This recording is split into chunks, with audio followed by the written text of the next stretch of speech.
Welcome to the Catholic Forge, a conversational podcast where we gather to explore our Catholic faith and discuss how it forms our lives. All are welcome to join in this conversation and journey. Thank you for listening. Hey everyone, welcome to the show. Welcome to the Catholic Forge. This is Eric in Missouri. This is Jordan from Wisconsin. And this is John in Illinois. Jordan is from Wisconsin, but she is with John in, of course, where John lives, in his mom's basement in Illinois. And welcome to the Catholic Forge, Jordan. None of that is true. Thank you. Let us move forward, though.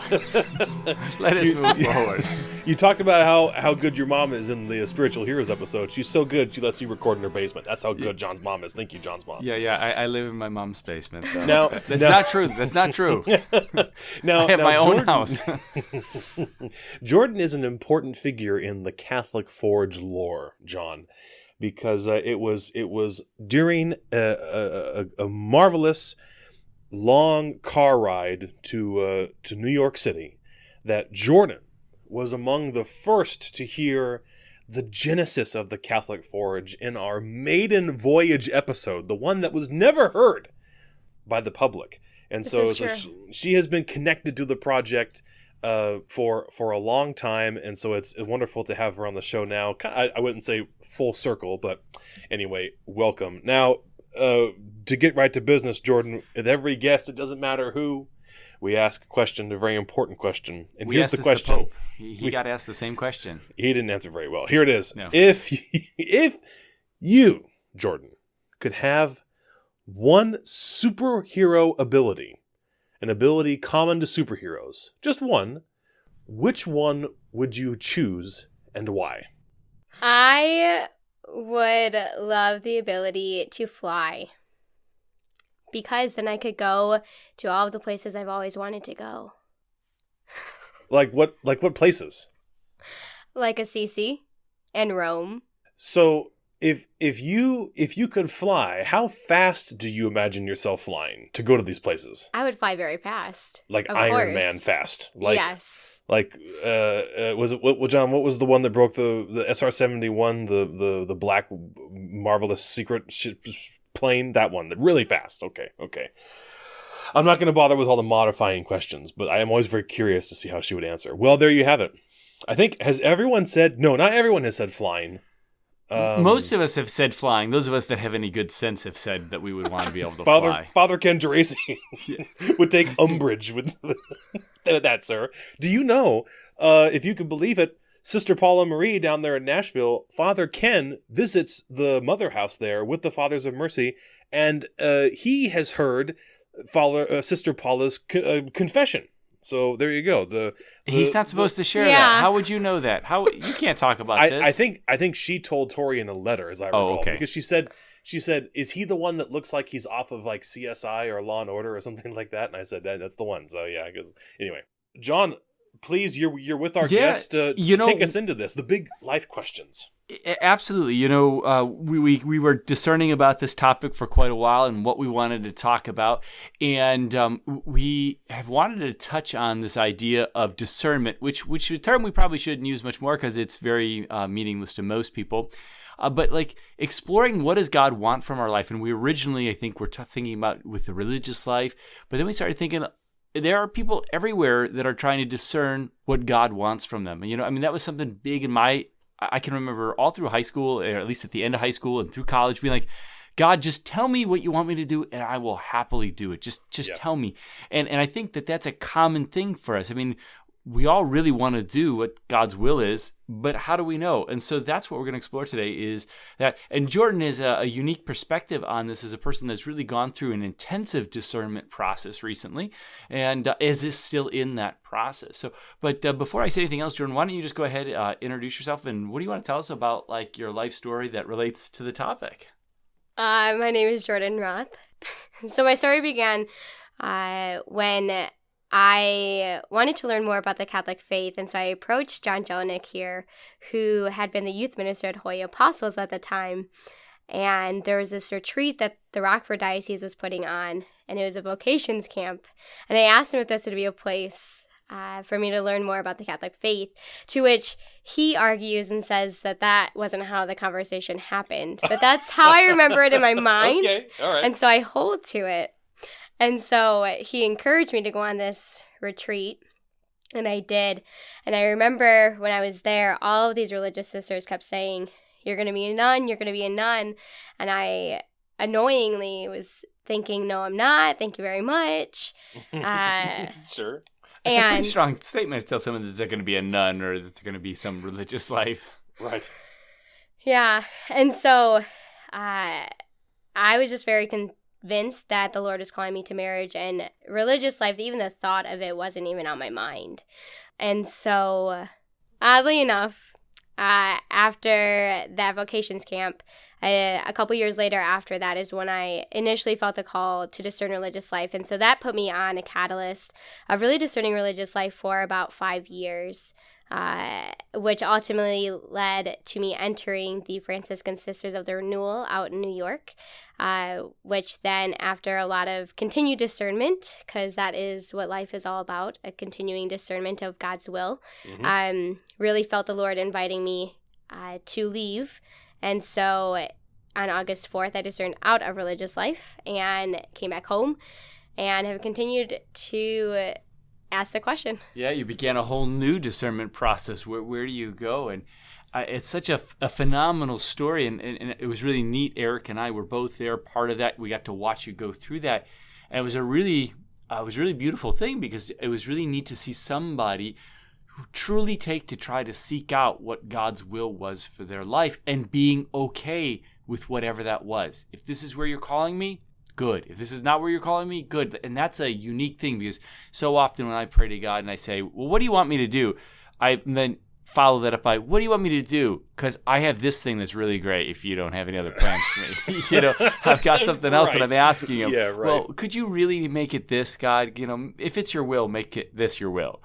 And how dreadful that moment when you have the sense of God saying no, or not just no, but actually everything that you've been doing up to this point, now we're going to turn totally around and go do something else. I understand that I not at the same level, Jordan, perhaps, but I went to school thinking that I would study youth ministry. I was not a musician in the least, and I went off to college, was going to get my degree in youth and family ministry and become a John Jelinek type in the Northwest. And then suddenly there, in that moment, in that time, the Lord touched my heart and took me in a different ministry, into liturgy and in music ministry. Shocked me, a man with no reasonable qualification, wondering, how is this going to play out? How is this going to go? But of course, I couldn't see what I couldn't see the whole train, as it were. I couldn't see the whole vision, and so this is a fascinating story to me. And yeah, as John said, one that I feel privileged to kind of have gotten to watch unravel a little bit. So that's a big snapshot, a beautiful snapshot. So what are you doing now exactly? Now I am the Associate Director of Student and Young Adult Ministries out in Heartland, Wisconsin. Nice. And the parish that I work at uses the Life Teen format, uses the Life Teen program. Sure. And so I am responsible for running the EDGE program, which is for middle schoolers. Uh-huh. Wow. Now, in the discernment process, going back to your experience, Jordan, some people listening go, oh, so she was going to be a nun and then she failed out and didn't become a nun. That, and of course, that's not the case. How is it that you see God's plan moving through something that moved you really close to the sisters, and then ultimately God said, nope, I got another plan for you? I mean, how do you see God's hand in that? Yes, that's a very loaded question. Trying not to leave it too broad. It's kind of a loaded question in my mind. How do I want to answer that? Well, maybe. I know it's rhetorical, but Do you see God's hand in it? No, I absolutely see God's hand in it. Yeah. It wasn't like you having this crisis of faith or whatever. I mean, you were convinced it was the Spirit leading you. Yeah. Right. Yeah. So I'm super grateful for ecclesial discernment and the fact that discernment within the church is always done ecclesially. So it's not I wake up one day and decide that the Lord's no longer calling me to religious life, but it's through a period of continuous discernment with the postulant directress, who is my formator, being able to have someone else looking into my life as well, to be able to see where the Lord is moving, where he's leading, and whether or not the grace still remains to be able to live that way of life. And it just became very clear to both her and I that the Lord was leading me elsewhere. And it was one of the hardest decisions I've ever made in my life, because for 5 years I felt this was the specific community that the Lord was really calling and inviting me to. And now here I am, and it feels...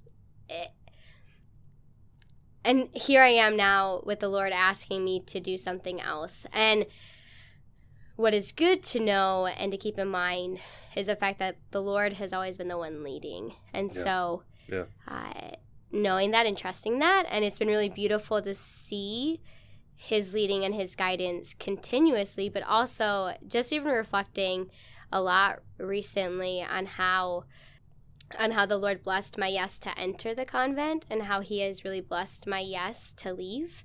And I just see that through the community he's given me the ability to work with at St. Charles, as well as living out in Heartland, Wisconsin, in the community that I have out there. There's a beautiful young adult community out in Milwaukee, and then I'm blessed to live with 4 other women in a household, essentially. I think that's awesome. That's the core there, to be able to see that each of those was a yes. That your call to go there took a yes, and then your call to step away to go to the next thing that God was calling you to was a yes. And I think that's so important when we look at our lives. So often we'll be in because we should be discerning our relationships and things like that too. When we're dating people, we'll often see, oh, I wasted all of this time. And what a better view to look at it and go that God may have called you into that relationship. And even if that relationship doesn't lead to marriage, there may be fruits and benefits that come and growth that came from both of those things, and that God can bring good from all of those things. And so that's a wonderful perspective on it.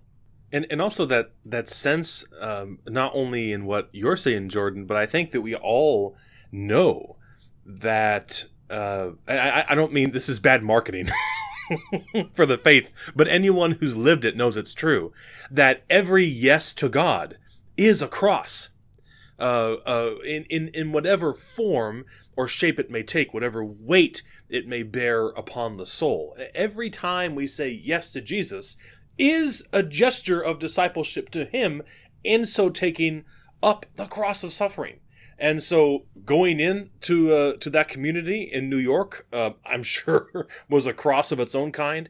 And then also leaving, of course, simply the act of saying yes, I think what I'm hearing, to you was also a cross of sorrow, because obviously you had grown to such a point of intimacy and joy with that community. I mean, obviously you'd effectively said, here is my life. And here I am.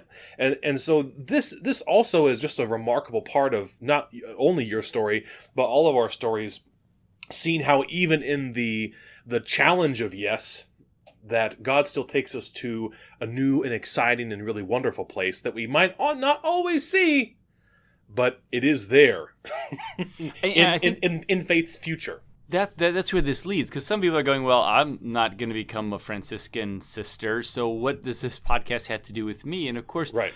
I think it's very easy, and I know that I've done this in my life, where I don't actually discern or ask God what he wants. I just kind of let what's happen, and then the next thing happens, and the next thing happens. And that's such a haphazard way to live.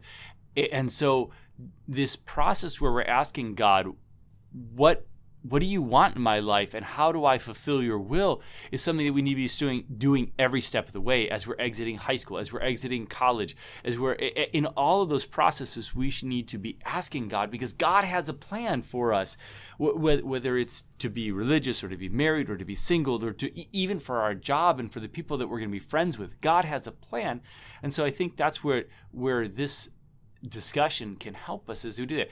So Jordan, as you were discerning the religious life, what were some of the tools or things that you did that helped you have clarity? Like, were there certain prayers that you said or types of activities that you did or self-reflections? Or what were some of the practical tools you used to explore what God's will was for your life? Yeah. One of the biggest things when I first started discerning religious life was just developing a prayer life, period. I didn't necessarily have one prior to that, and I was encouraged by a priest to begin praying at least 20 minutes every day, because you can't discern the will of God if you don't spend time with him and knowing him and knowing how he's speaking to you and how he's calling your heart.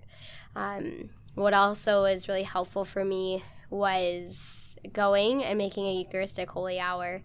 I tried to do it as frequently as I could in college, which wasn't as often as I necessarily wanted to, but I was there at least a couple of times throughout the course of the week. And then being able to attend daily Mass as often as possible. And then one of the biggest pieces of advice I was given from another priest was to really take to heart and pray about the desires of my heart specifically, and to allow the Lord to speak in those spaces, because he gives us particular desires for a reason. Can you talk about that? That's fascinating. What does that mean for somebody that might not be looking at the religious life? What might that look like? You mean the desires of their heart? So like, I really like fast cars and women, so God's calling me to be a playboy, or help explain this. Sure. I guess speaking particularly to myself, speaking particularly to my own situation, when I took that question to prayer, it became, Lord, what are the deepest desires of my heart, where maybe fast cars and women could be more like surface level. Sure. But like, Lord, what are you really speaking in like the depths of my heart? What kind of woman have you called me to be? And what kind of woman do I desire to be? And for me, I realized as I dove deeper into that question, I realized a lot of those desires were directed towards God and towards serving other people, which really helped confirm where I felt the Lord was leading and directing me. And then that phrasing you used, to allow the Lord to speak in that space. Do you mean simply through a habitat of prayer, through an atmosphere of prayer, to allow the Lord to confirm that to you? Is that sort of what you're saying? Yeah, and I think a lot of that is taking the time to sit in the silence, sit in that prayer, and opening your heart, not to necessarily what you solely want, but letting the Lord actually speak those desires into your heart. And was there also in this process, not only of going really deep within, but was there also sort of any kind of reasoning process, or for lack of a better word, was there a component of an intellectual discernment as well? You can say no. Well, I'm trying to think. I want to say yes and no for me personally. I think one of the ways that the Lord really speaks to me and my personality specifically is more on like the feeling level. And so there was one point in time when I set apart just a chunk of time to read through the book Abandonment to the Divine Will. Nope, not that. Total Providence. No. When God asked for an undivided heart by Father Andrew Apostoli. Okay. And it was through reading that I was taking to heart intellectually the vow of celibacy. And at the same time, I really interiorly felt this fire well up in the depths of my soul of like, yes, this is what I've been created for. Wow. As I was reading it. That's amazing. So you were just there talking about listening to God. You know, I always wanted a thing from the Bible where God says, Abraham, go to the land of your forefathers. You know, like I wanted this voice. And I think You didn't want a sign. You didn't want a pillar of fire, or nope. or, I wanted a voice. Did you want to lay the fleece out? I actually remember going to a priest when my wife and I were discerning whether we were called to be married. We went to a priest there at our school, at our college there, and said, you know, we're waiting. And I said, I just wish he'd just give me a word. And the priest kind of chuckled at me and he said, well, it has to be your choice. I'm like, well, what do you mean? He said, well, if you heard a voice, would you have freedom anymore? I'm like, no, I guess I feel like I had to do it then. And he'd be like, exactly.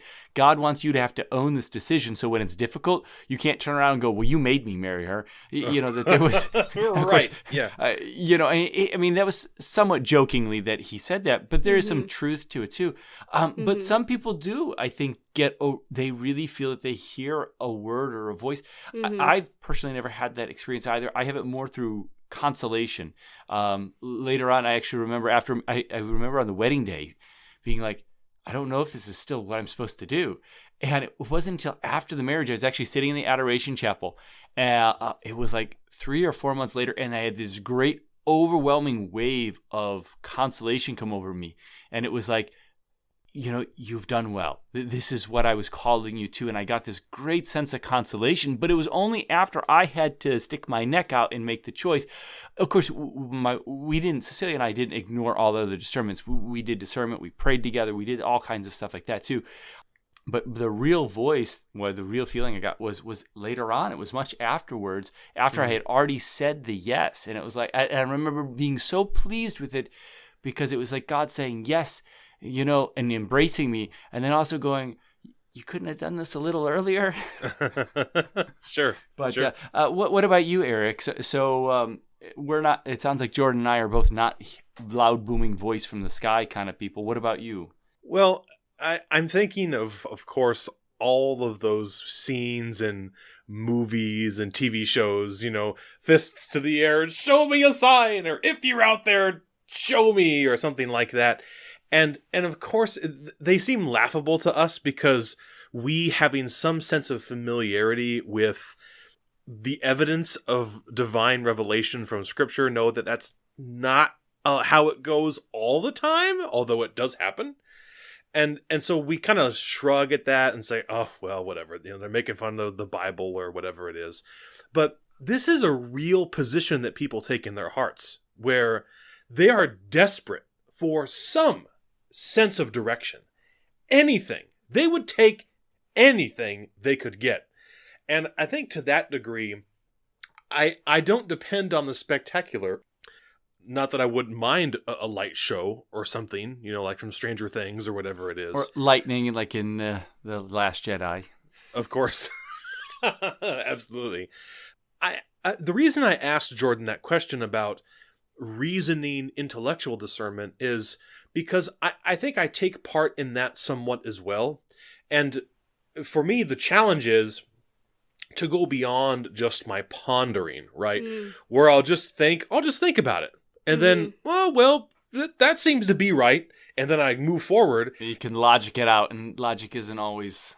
I'm remembering, of course, I don't know if it's St. Augustine or not, but that quote that, you know, our experience is the arbiter of truth. You know, that's a very logic-driven, reason-based sentiment. I think to some degree it's true. And so I'm not saying that I'm exclusively on the logic-reason side, but that does play into it. I think that informs a lot of how my discernment goes in the different practices I use. And I know it sounds silly, but I'll make lists, pros and cons. Just to lay out the facts in front of me. Yeah. Yeah, and that's never something that I've ever done, but that's not how God works with me. And a couple of things I too want to note, like to be mindful also that John alluded to it, is that whenever we make a decision, whenever we make a choice, the Lord always confirms and blesses that we've made the right decision by really giving us that consolation, really in the form of a peace and a joy, like a deep peace and a deep joy, to where even although it was a difficult decision to have to leave the convent, after I made that decision, and up until the point where I made the decision, I felt like I was in an interior agony. It was so agonizing to be in that state of just not knowing what the Lord wanted.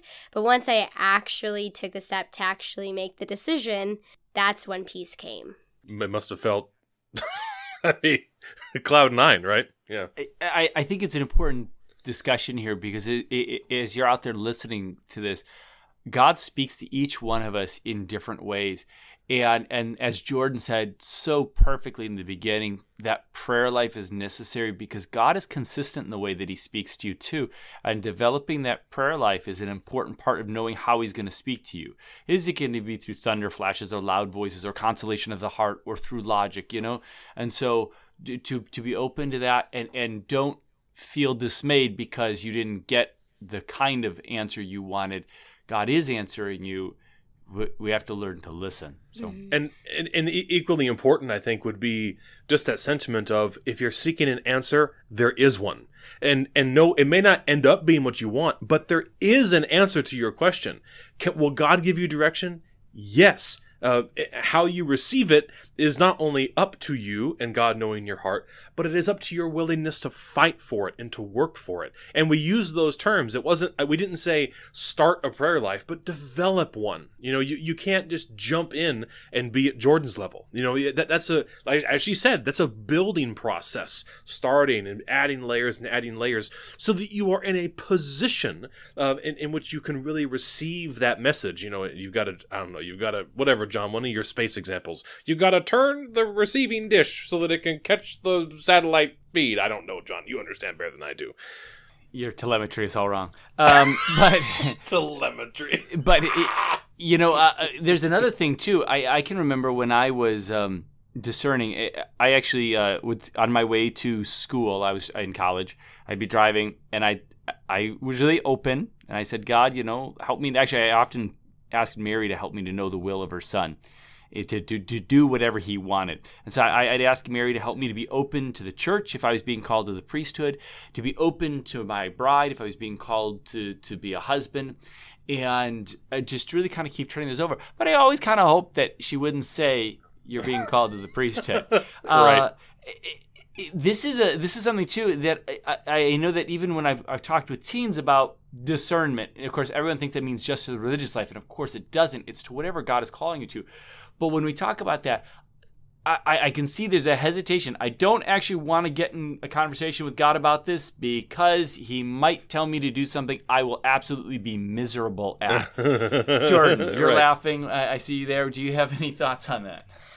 Yeah, and I can really only speak to that, not only, but I can speak to that in relation to discerning my vocation because there is a huge resistance on my end to even be open to the Lord inviting me to religious life. And I remember being at Mass when I initially felt the call in such a clear way of the Lord inviting me to be his.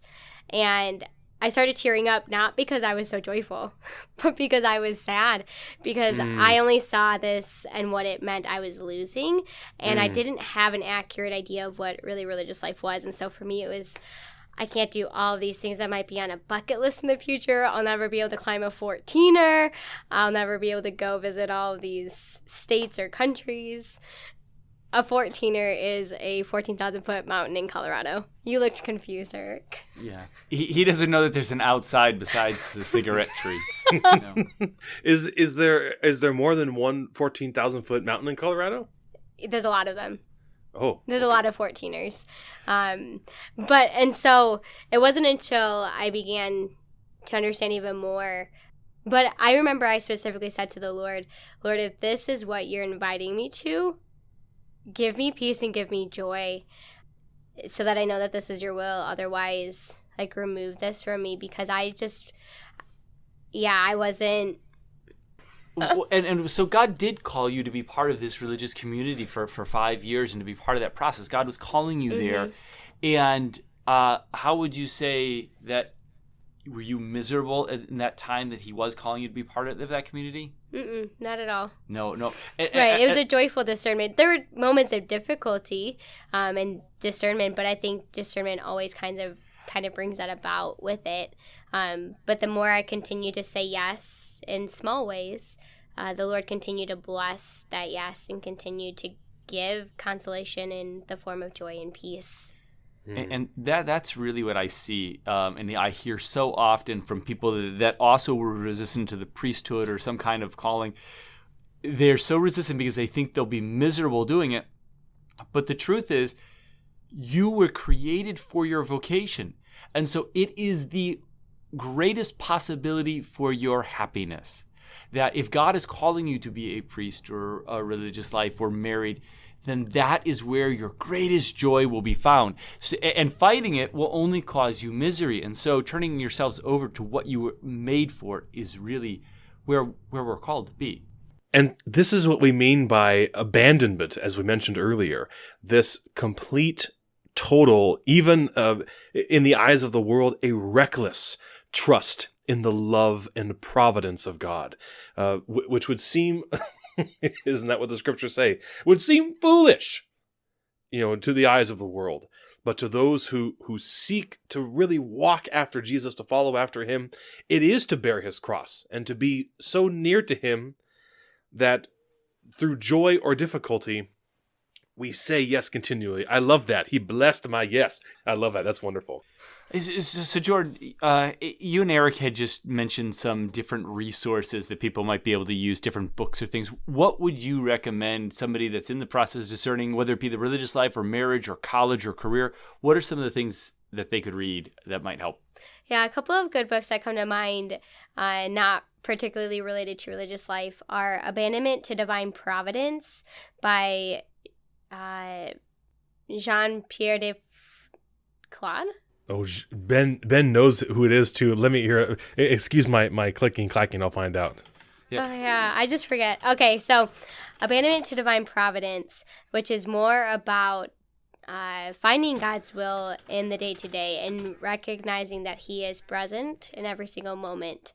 And then He Leadeth Me by Father Walter Chiswick, which is another similar book to Abandonment to Divine Providence. One that I like, that I used, and actually this is the priest that met with us and gave us the advice, was What Does God Want? A Practical Guide to Making Decisions by Father Michael Scanlon. And he's the priest that actually was the one that said, well, God's not going to tell you. You've got to make a decision. So that's good. A couple more that come to mind for religious life specifically.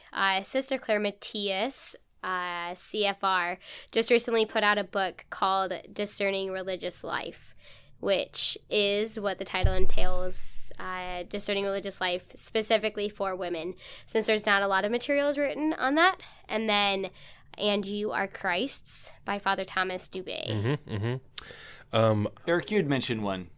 I can't recall what exactly I mentioned, although I had corrected her on the abandonment to the divine will. I would offer The Imitation of Christ, by Thomas à Kempis. We're talking,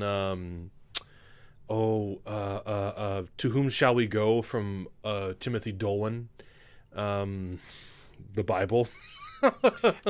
Another lovely video that I don't know if it was Fishers of Men. You can just go on YouTube and type in Fishers of Men. Mm-hmm. That's specifically for the priesthood, but it is a wonderful video. Mm-hmm.